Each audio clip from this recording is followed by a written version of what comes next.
Pittsburgh Presbytery has consistently voted against the idea of the ordination of gay clergy. It's been the issue all 29 years of my ordained ministry. For some people, there was a real weariness to bring up the topic of homosexuality in the church year after year, in Presbyterian meetings and in national meetings.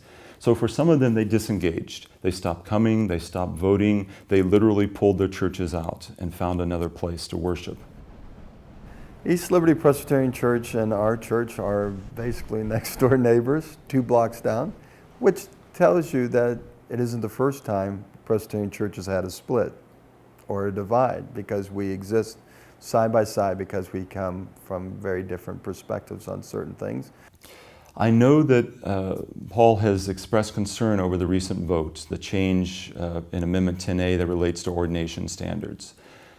I think his concern is that the change could mean that he as a church would lose the opportunity to say clearly who they wish to ordain as officers, and that he as a person in Pittsburgh Presbytery would lose the opportunity to say that a gay or lesbian person in his mind should not be ordained as a minister. For some of us, and I would say probably myself, just a concern again that we think that we're falling away from biblical standards.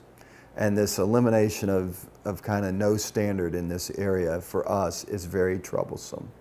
And we're going to be troubled that we know that people are going to be ordained whom we would not agree should be ordained. But as of this point, we say, okay, we have to learn how to live with this new church that we have.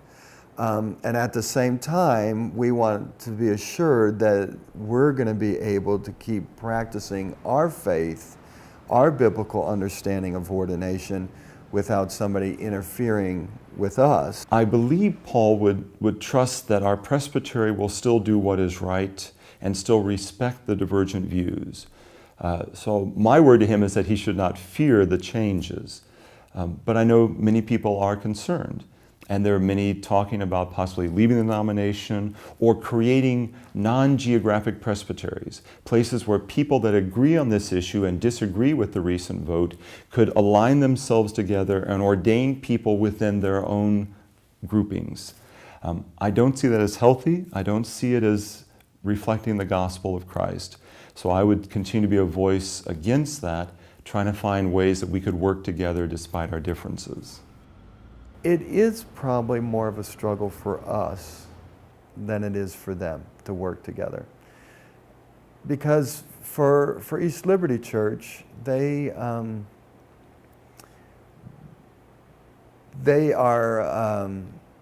see a problem with including in their leadership, obviously, people that we do. And so to work with them means in some ways we have to always overcome that obstacle that's not an obstacle for them. There is a tension there that we're learning to live with. And so Randy and I, are committed to meeting with each other.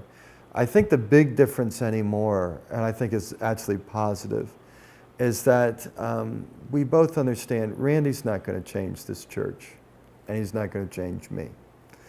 And quite frankly, I'm not going to change East Liberty Church, and I'm not going to change Randy's understanding, his theology. We have a divide that is not going to be mended, but we can set that aside to say, as brothers and sisters in Christ, we can work on some things together and show the community that although there's this great divide between us, we still find it important enough when it comes to this community to be united in service to them. So I'd simply say there have always been gay and lesbian clergy members.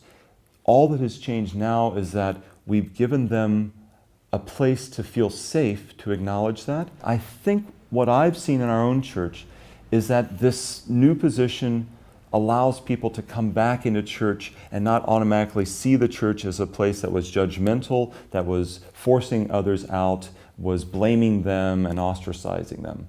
So hopefully they'll see in this vote a fresh voice and a new welcoming spirit in the Presbyterian Church.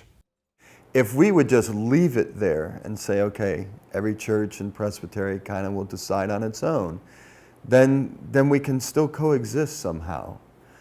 If they think that this is just the beginning, like we won round one, but we're going to go to another round, then obviously churches and pastors like myself are going to be very concerned, because now we're going to be fighting for our very existence to be able to stay in the denomination. And so Eastminster myself have made a commitment that I made a covenant with the Presbyterian Church that I really believe that God called me to be an ordained pastor in this denomination.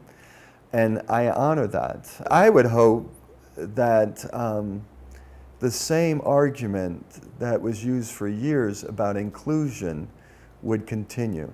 The argument was, we need to include a broader spectrum.